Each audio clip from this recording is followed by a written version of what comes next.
വിശേഷം? എല്ലാവർക്കും സുഖമല്ലേ? അപ്പോൾ ഇന്ന് നമ്മൾ ഉണ്ടാക്കാൻ പോകുന്നത് എഗ് ബ്രെഡ് ഓംലെറ്റ് എന്ന് പറഞ്ഞ ഒരു ഈവനിങ് സ്നാക്കാണ്. നമുക്ക് എങ്ങനെ ഉണ്ടാക്കിയത് നോക്കാം. അപ്പോൾ ഇതാണ് നമ്മുടെ എഗ് ബ്രെഡ് ഓംലെറ്റ് എന്ന് പറഞ്ഞ സ്നാക്കിന് ഉണ്ടാക്കിയെടുക്കാനുള്ള ഇൻഗ്രീഡിയൻസ്. 2 മുട്ട, കറിവേപ്പില, പച്ചമുളക്, തക്കാളിപ്പഴം, സവോള, നെയ്യ്, ഉപ്പുപൊടി, മുളക് പൊടി, കുരുമുളക് പൊടി, ബ്രെഡ്. അത് നമുക്ക് മുട്ട പൊട്ടിക്കണം. ഇതിനകത്തേക്ക്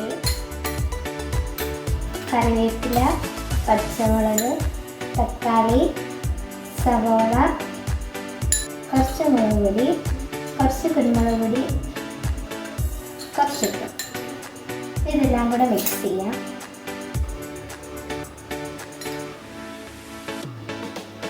നമ്മൾ മിക്സ് ചെയ്ത് വെച്ചിരുന്നത് ഇതിൻ്റെ അകത്തേക്ക് ഒഴിച്ച് കൊടുക്കാം. ഇനി നമ്മൾ 2 ബ്രെഡ് എടുത്തിട്ട് ഇതിൻ്റെ പുറത്തേക്ക് ഇങ്ങനെ വെച്ച് കൊടുക്കണം. ഇനി ബ്രെഡിൻ്റെ മണ്ടയ്ക്ക് കുറച്ച് നെയ്യ് ഇങ്ങനെ ഒഴിച്ച് കൊടുക്കണം. ഇനി നമുക്കൊന്ന് മറിച്ചിടാം.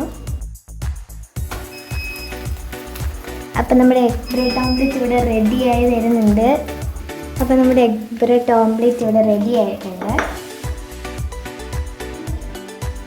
നല്ല അടിപൊളിയായിട്ട് നമ്മുടെ എഗ് ബ്രെഡ് ഓംലെറ്റ് ഇവിടെ കിട്ടിയിട്ടുണ്ട്. നമുക്ക് ടേസ്റ്റ് ചെയ്ത് നോക്കാം. നല്ല ടേസ്റ്റ് ഉണ്ട്. അപ്പോൾ എല്ലാവരും ട്രൈ ചെയ്യണം. അപ്പോൾ വീഡിയോ ഇഷ്ടപ്പെട്ടെങ്കിൽ ലൈക്ക് ചെയ്യാനും ഷെയർ ചെയ്യാനും മറക്കല്ലേ.